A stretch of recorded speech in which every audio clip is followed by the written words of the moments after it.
if we were going to talk for the first time, I would do my homework.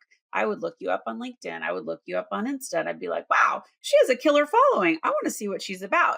And then I would take a few things from you like that you've shared. And I'd be like, first of all, I love how you transition from corporate into, moderately high maintenance. Like, this is really cool. But I would tell you things that I've done my homework and you'd be like, she actually knows me. This is cool. I would love to talk to her.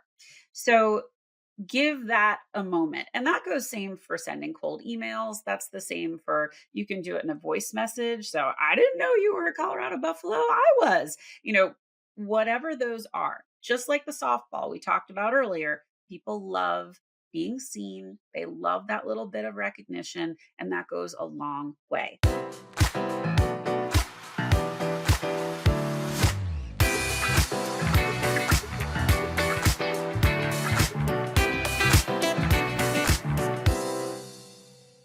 On today's episode of the Lux and the Short of It podcast, we have such a beautiful soul. Her name is Lyndsay Dowd, and she is so stinking accomplished, guys. She is a speaker, founder, author, coach, podcast host, and disruptor. She was recognized as a top 10 business coach by Apple News and was the recipient of the 2023 Award for Innovation and Excellence, and also named Business Coach of the Year. She was also featured as a guest lecturer at Harvard University and is an accomplished leader, decorated seller, and has successfully managed large, diverse, high-performing sales teams over the last 25 years. 23 of those were spent climbing the ranks at IBM. She is a mom of twins, and in creating her company, Heartbeat for Hire, she has devoted her career to transforming leadership through building irresistible culture and modern leadership practices to get the best results from their teams. We touch on that in the episode. We get into the weeds of what is a modern leader, how do we work with, these younger generations. Her twins are just getting their licenses, so they're kind of older, and she has just such a great view into humanity and how to get the most out of your people, even if your people are your kids, folks. Today, she is the Chief Revenue Officer for Entry, where they are merging the best of technology with the best of humanity to help job seekers and those in transition land the job of their dreams. So let's get into it, because this was such a phenomenal conversation that you guys can just get so many great nuggets out of. Lovely to see you this morning. You too. How are I'm you? making it. It's a busy week for us. All right. Yes. It's Monday. Yes. We're moving to Texas this weekend. So Oh my Fort God, Worth, where? So there is a phenomenally awesome the hotel Drover. in Fort Worth. Oh, the Yes. Drover. It's It's gorgeous. Absolutely I gorgeous. have stayed there a couple times. So kind of weird backstory. John is in the Marine Corps. He's a reservist. And so he drills in Fort Yeah. Worth. And so he's there once a month. We're Oh, only moving for 3 months. Again, like military duty stuff.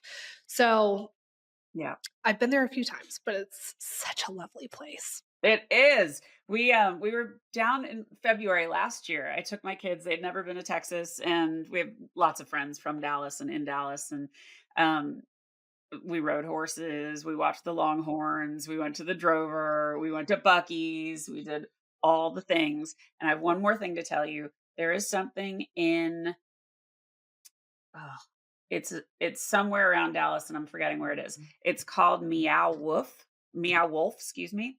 It's an interactive artist immersion exploratory amazing thing. And you go, and the guide will tell you before you go in, if it looks like a door, it probably is. If it doesn't look like a door, it probably is. And you go through this house, and like you look at a fireplace and you see there's a hole on the side, and you're like, well, let's go in there. So you kind of crawl through the fireplace, and then you're in this room with like black light and neon trees. And then you come back in, and all of a sudden you're upstairs in a bedroom, and you're like, how did I do that? And then next you're down in the kitchen, and you open the fridge, and that takes you down a hallway to 8 other fridges, and each room is another exploratory thing. It is so freaking cool. I can't recommend it That enough. sounds We amazing. we had a ball. That sounds amazing. Yeah. So, Yeah, you took your kids. I saw on social media, I think it was LinkedIn, you have 2 drivers now. I do. I do. How's that sitting with you? It's mostly great. You know, it comes with new worries, but it also comes with incredible relief because they're the younger of their class. So all their friends have been driving for a long time and they've been mooching rides for a while.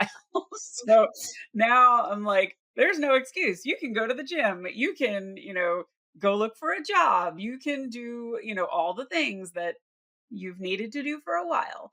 And so it's been great that we had one big giant fight on day one of driving to school.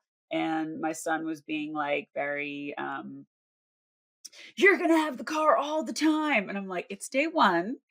Nothing's happened. Let's not do that. So, how does that work? For those of you who don't know, Lindsay has twins, boy and a girl, right? And Yep. so, Rip and Hadley. how Yep. does do they share a car? Like, how do you navigate that? Yes. Yes. If it were up to my son, they Of would have course. their own cars. But I told him he's lucky that they have any car at all. And oh, by the way, it's a Tahoe. It's a nice Yeah, car. that's a very nice car. Got a lot of It's metal a around great them in the car. rest of the So world, though. exactly. So they're thankfully they can't drive anybody else yet. So that takes a bit in Massachusetts. But no, they share the car. They have to work out their schedule. This is part of Totally. growing up. This is part of figuring out how do you compromise? How do you take care of each other? How do you be kind to each other? How do you not be jerks? And We're we're Those learning. are great lessons So to learn. yeah. I told them if they ever have another fight like the one they did, there would be no car and there I would be love no it. phones. So I they got the love it. message. Get 'em. Get 'em. So, Yeah. there were so many things that I could have talked about. I could have talked about your career at IBM, and we still may get into all of that. I mean, you just have such a Sure. wide array of things on your resume and recorded we'll edit this part out, but I'll record all the bios so people know all the things about you. But, um, All good. what I really wanted to talk about is how you connect people, because that's my very Mm, first interaction with you. You were so gracious and generous with your network of people. You connected me with, the yeah. outlier community and some other things. And Oh, yeah. I just have noticed that from following you on social media, you have such a gift for the connection. And Thank you. I I want people to understand that at the top, people are collaborating. We're not in competition with Mhm. each other. And so No. a lot of times when my students are just starting off, they said, "Oh, so and so reached out. They want to get the name of my cleaner, or they want to, I don't want to share this information." And I just say, come at it from a place of abundance, but Mhm. how have you cultivated that throughout your career as a whole of that generosity and just Yeah. connecting people?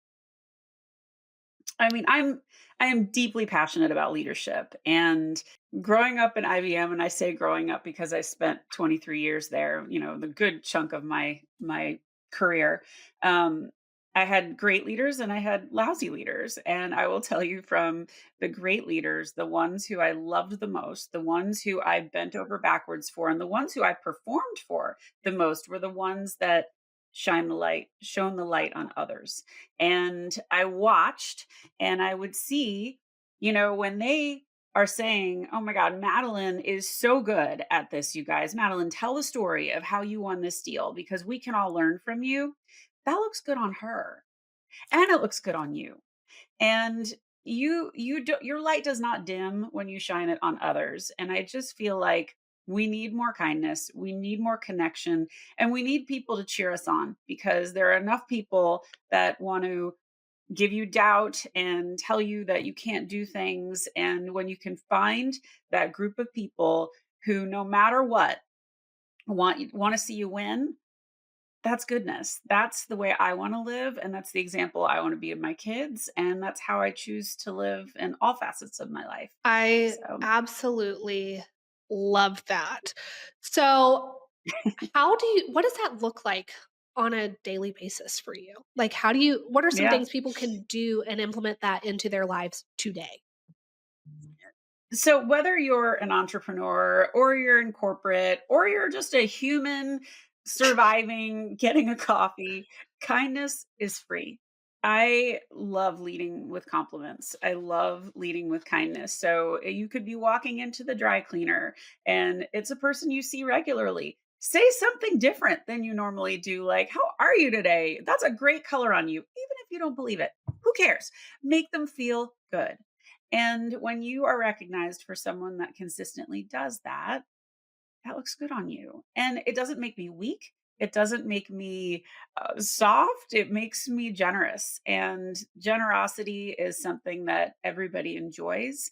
So just lead that way. It is not hard to do, but telling people you see them and telling people that I love the way you did that. And complete strangers, you can change somebody's entire day, the course of their week, or sometimes their life by something really, really small. But things that I do on LinkedIn, I'm on LinkedIn a lot. This is kind of where my customers are. This is where my big network is. I'm really generous with comments and living in the comment section of people's posts and lifting them up and sharing things that they've done. Because that's just how I was taught to lead. And that's just the way that I think the world wants to be led. There's nothing more lovely than to get a great recommendation about yourself from somebody you respect. And when they say things that make you cry, you're like, oh my God, I didn't know they saw me that way. That's so special. That's so cool. And so I do a lot of LinkedIn workshops with my clients. And so I'm like, go write 3 unsolicited recommendations this week and write them so beautifully that it's going to make them cry in a Yes, good way.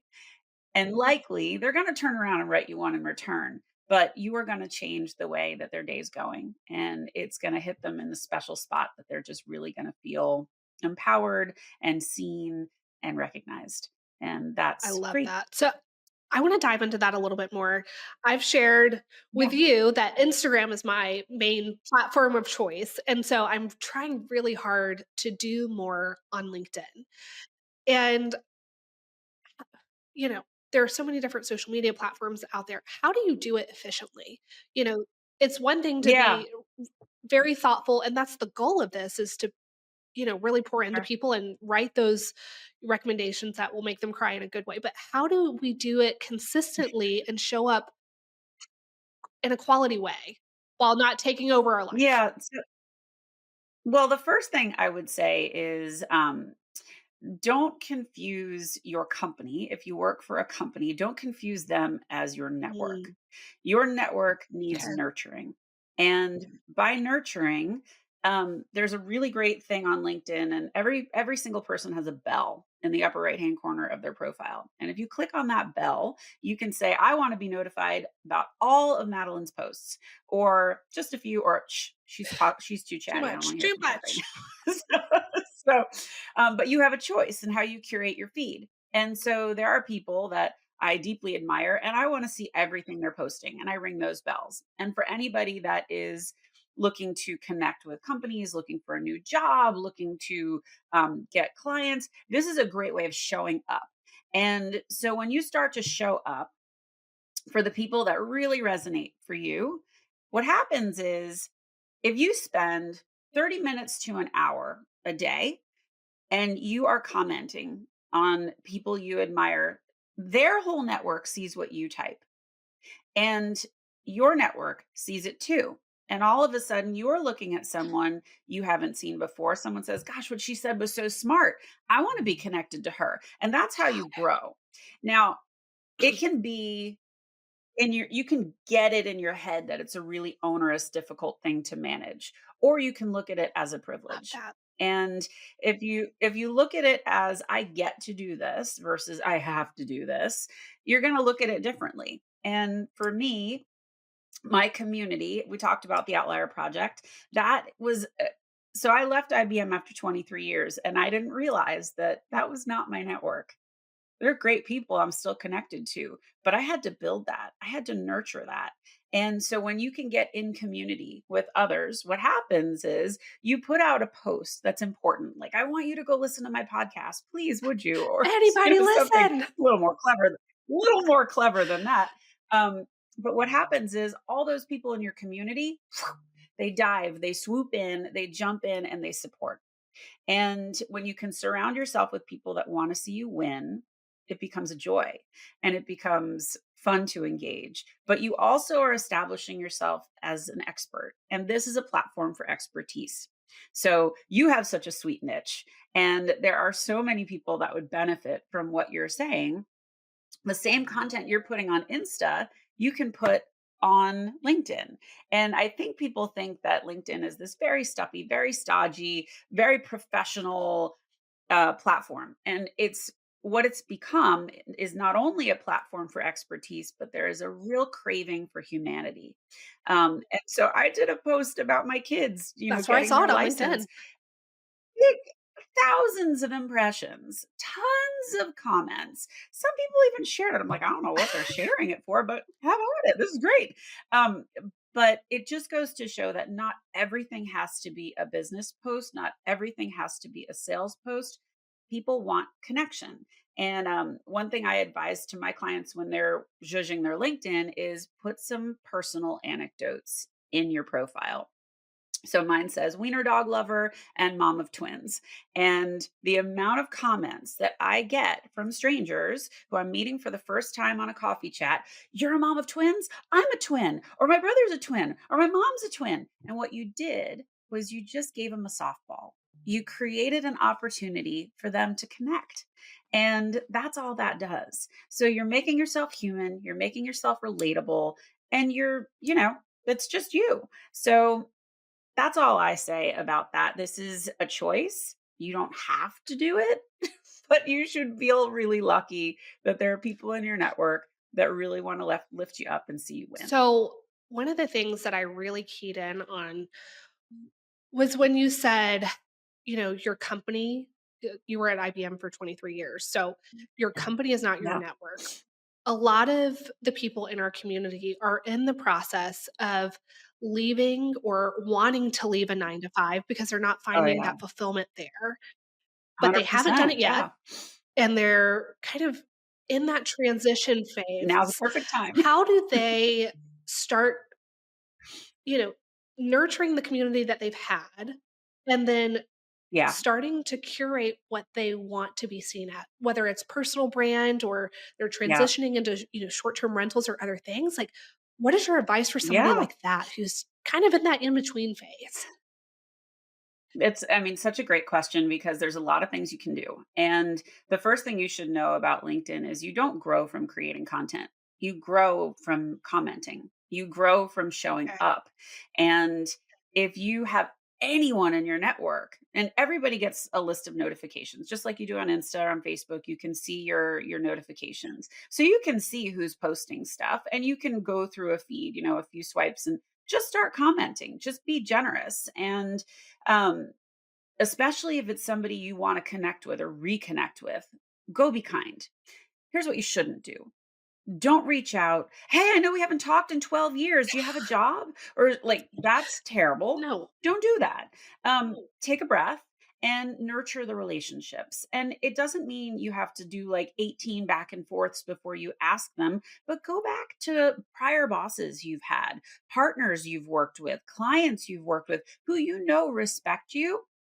Drop a line. How are you? I see you're out there. What's going on in your life? Tell me about your kids. And if you remember names, this is a huge one. If you remember specific personal things about someone, bring those up because people are always surprised at what you remember. And it's just meaningful. It means like, oh my gosh, you remembered my partner, you remembered my kids, or whatever. That's what's most important to most people. So when you can do that, that's a great idea. So show a little love and show up and write those recommendations. That's an easy way to soften, to open it up. And people are going to be so touched and so inspired. You're going to be able to say, hey, just so you know, I'm looking for a new gig. If you hear of anything, point me in the direction you think of anybody I should talk to. You don't, here's another big no no.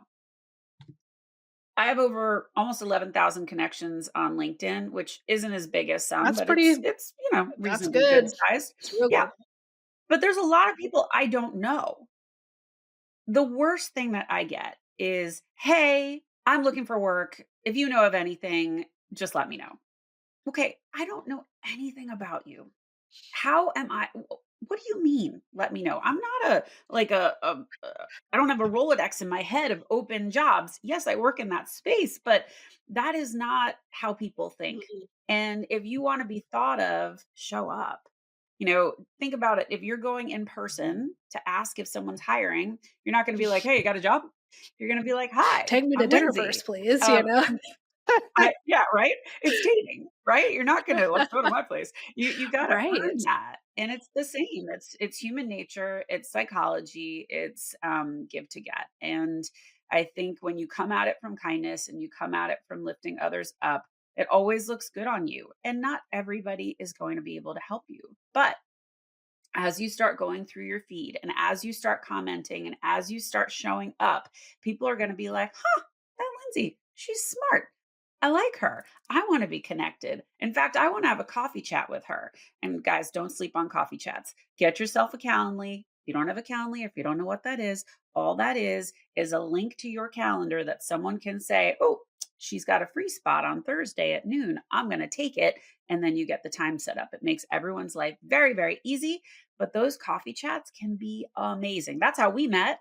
And, coffee chats can be super fun. And here's a pro tip: make it a give and take. If you've spent 26 minutes of the 30 minutes talking about yourself, it was not a good chat. I promise you. The other person did not enjoy it. So, let's dive into coffee chats a little bit more. How does that Yeah. work? Because I coaching, consulting in the space, like, people wanna pick your brain all the time. Yeah. And Oh, so, mhm. how do you make sure that those coffee chats are a good use of your time? Do you make it 15, 20 minutes? Like, what are just some tips to make it a Yeah. give and take for both? So I've found for the most part, people don't want to waste Amazing. my time. They will do, what I call a pitch slap. They will send me a message, a DM, and it'll be like, "Hi, you must be looking for IT help. You can outsource it to this country and let's talk." Well, I No. don't wanna talk to you. You didn't earn anything. And so the best way to get a coffee chat is through something my friend Samantha McKenna has trademarked, and it's called Show Me You Know Me. And so if we were gonna talk for the first time, I would do my homework. I would look you up on LinkedIn. I would look you up on Insta. And I'd be like, wow, she has a killer following. I want to see what she's about. And then I would take a few things from you, like that you've shared. And I'd be like, first of all, I love how you transition from corporate into, moderately high maintenance. Like, this is really cool. But I would tell you things that I've done my homework, and you'd be like, she actually knows me. This is cool. I would love to talk to her. So give that a moment. And that goes same for sending cold emails. That's the same for you can do it in a voice Mm. message. So I didn't know you were a Colorado Buffalo. I was. Whatever those are. Just like the softball we talked about earlier, people love being seen. They love that little bit of recognition, and that goes a long way. But in those coffee chats, make sure it's give and take. Make sure, like I always say, tell me your story. That's the first thing I ask. Now, I ask that on every single podcast I host, but I love hearing someone's story. Not everybody's really good at it, but people get better and you learn something about them. And ideally, they ask you the same back. And if they don't, you won't waste any more time with that person. I want to hear more about how you started in your journey to creating Heartbeat for Hire, which is Lindsay's podcast. Sure. Yeah. So Heartbeat for Hire. You heard I spent 23 years at IBM, and another company sought me out and said, "Come lead a sales team for us." And so took a step down. I left my big blue legacy. I went to this other company. And most leaders know it takes a good 6 months for you to find the bathroom when you're starting a new company. You got to learn the lingo, you got to learn the processes, the politics, all of the stuff. But that's not what they had in mind. And in that first 6 months, they ended up firing me, and I was gutted. I was devastated. I left all that recognition and everything I knew, and I was devastated, truly. And it took me a month to be able to even talk about it. And I thought I was the only executive to ever be fired. I thought no one would ever want to work with me again. It was really rough. And so I asked myself three questions: what do I love to do? What am I really good at? And how can I help people the most? And I knew how to build modern leaders and I knew how to create irresistible culture that drives results. So I started my company, which was called Heartbeat for Hire. It still is.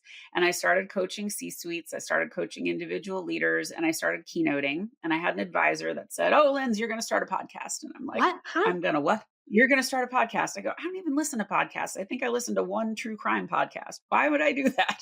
He's like, "Because it's good for you. You're good on camera. You can chat with anybody. Go buy a microphone, start." And I was like, "Ugh, oh God." So I did. And that was 135 episodes ago.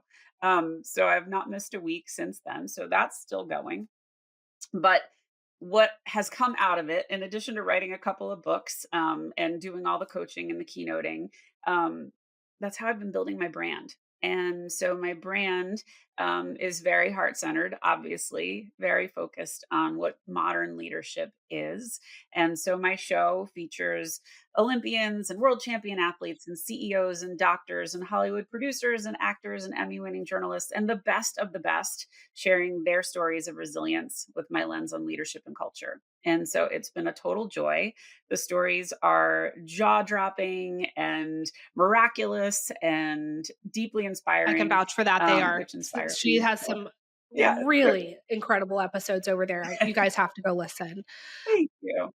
They're really, really great. So, and it's 30 minutes. It's not like a huge time commitment, but I absolutely love it and never expected that it would take off and be what it is. And I think it's just a true labor of love. But it's really examples of what modern leadership should be. And whether you get that from a Super Bowl champ or you get that from like the top 0.03 cited scientist in the world, I don't care as As long as long you as you get get it. it. How do you, what are 2 to 3 things? How do you define modern leadership? Oh, yeah. Well, I mean, easy. First of all, we talk about some people call them soft skills. I Okay. call them power skills. So they're far too important to be anything soft. So this is authenticity. This is empathy. This is communication, compassion. It's um, recognition, lifting others up. This is basic stuff. This is not a function of your job. This is human leadership. And it's what people crave. The world is a hard place and as soon as you become a leader, you become everyone's topic of dinner. You're the topic at the dinner conversation. Make sure it's good. So think about how you're showing up to your people. Think about the words that you say because you are being watched and you have an opportunity to let people shine. One of my favorite power skills is delegation.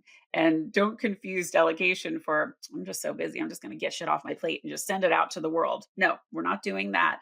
Delegation, it's you still own it, but you are letting someone have an opportunity to shine. And if they fail, it's your fault. It's not theirs because you gave them that opportunity. You own that failure because if you throw them under the bus, everybody's watching and your trust will be shattered.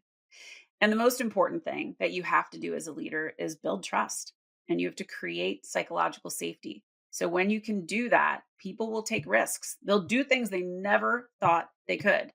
And it's because you gave them a safe space. So I'd say those are huge. Um, do you need I more? mean, we'll always take more if you're willing to give it. I mean, this was just so many nuggets in there. If you wanna give us some more there, Yeah, I mean, I wrote a book well, on tell us this the actually. book. It's called This is the Top book, Down Top Down Culture. Culture. And it's lots and lots of stories. I speak in stories. So when I keynote and when I write, it's all stories of good, bad, and everything in between leadership. And there are some moments that are jaw-droppingly awful, and there are moments that are like, "Oh, wow, I never thought of that. I ought to do that." And it's not a hard read. It's really you could get through it in one sitting, but it is just my set of tools to inspire leaders how to step up and be modern. And gone are the days where fear is a motivator. People will not stick around for that. Nobody's staying in jobs for 23 years anymore. So if they are going to be in your care, which is truly the way a leader should be thinking, you take care of them while they're with you and make that opportunity the best that they've had. And that's a really important thing to remember because nobody's going to stay with you forever. So just Give them the space to do the job they were hired I for. love that. I'm gonna make sure that that's in the show notes, guys, so you can definitely find it there. This might be a little bit of a different spin on this topic, Yeah. but you have 16, 17-year-olds with your twins. You have a bird's eye view into the upcoming generation. I end up having quite a few college interns. My business is based in a college town, so I end up getting this younger generation. What are they looking for in a leader? Of course, some of the modern leadership skills, but being a mom, like, how do you translate some of those power skills that you were talking about into something that they can relate with and that they can not just see us as, the old fogies who are telling them what to do? It's such a good question.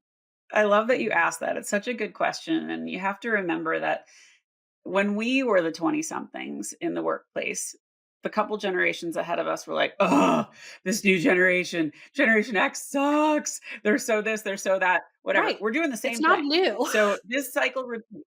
No, so, when you let people know that they are seen, it's the same thing that every generation craves. Same thing. So if you see a kid step up and do something great, call it out. Talk about it, celebrate it, and say, "Hey guys, what Sophie did over there was so smart, and I want you to understand why." And it's less lectury, but you're showing this is the behavior I reward. And it's not real hard. It's parenting. So, if you're going to yell at your child and be like, "Don't do that," and they don't understand why, or you come at it from, "Okay, let me tell you why that was a really dangerous thing you did. And I'm your mom and I have to look out for you. And I don't want to see you in a situation that you could get hurt. This is why." They'll listen and they'll be like, "Oh, oh," versus the yelling. But here's the thing that I see is missing. And growing up at IBM, we had a pedigree. We understood uh pecking order. We understood when you escalate versus when you don't. And this generation doesn't really subscribe to that. So what I see a lot of is, "Hmm, you're going to go there with me? I'm going to the CEO." Okay, so that's not a great look. Don't do that. There are ways that you should work through your manager because by doing that, you've made your life really hard. So take a breath, ask for a conversation, and say, "What are your expectations around protocol when I need to get something done? Or if we disagree, how do you want to handle that?" That's super mature and you are building trust. And when that person, your leader, has an opportunity to ask, this is a really important leadership question, is, "How can I be the best leader for you?" That question is so valuable because no matter what their age, you're going to get a different answer. So some people are going to have, tenure and seniority and different goals than a 20 something would have, but you need to meet them where they are. And you need to find out, "Oh, so you like to see your name in lights. That motivates you? Cool. You don't want to see your name in lights. You just want cold hard cash. Got it. Noted." So that makes you a nimble leader, and when you can meet people where they are and see what motivates them, see what makes them happy, you're setting yourself up for success. Wow. Wow. Parenting, you're working it all in together. So thank you. It's all the same. It's all the same. And I mean, I catch myself yelling at my kids when I see them doing really something stupid, but they're teenagers. They're going to do something stupid. And then I sit back and I'm like, "Yeah, I wouldn't have done that to a colleague. I wouldn't have done that to someone who worked for me. Probably I shouldn't probably do it to shouldn't do my it to my kid. kids." It's But it's hard though. I mean, you fail, but you own it and you say, "Hey, I didn't show up as my best self. I really botched that and I shouldn't have yelled at you that way. I'm sorry." And then they thanks, go, mom. "Thanks, mom." Thanks, mom. Appreciate you. So, one question that we ask every single guest on the podcast is, what is a time in your life where change has brought an unexpected opportunity? Mm. Well, I already shared it when I got canned. I mean, that was so unexpected, so devastating, but I call it the shove out of the nest. And if it hadn't happened, I wouldn't have written my first book or my second book. I wouldn't have started my podcast. I wouldn't have started coaching, and I wouldn't have accepted this role as chief revenue officer for a startup. So, uh, in a million years, Madeline, you would never, if you said to me, 10, 15 years ago, Linz, you're going to be an author and a podcast host, and you're going to get a bunch of awards, and you're going to be a CRO, I would have been like, you're on glue. No way. But those moments that are so awful, that is the inflection point. And that's what we talk about on my show too. It's what is the worst thing that happened to you? Remember that moment and you rose out of it. That's your story. That's what people want to hear. And when you can really kind of look back, not dismiss the pain because the pain was very real, but show how you grew from it, that's inspiring.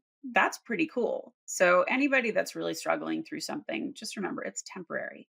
But how you come out of it, that's the piece that's the exciting part. And that's the part you Absolutely. share. So where can people find you? What else do you have going on? Yeah. Where can we learn more about you and all that you've got going on? Yeah.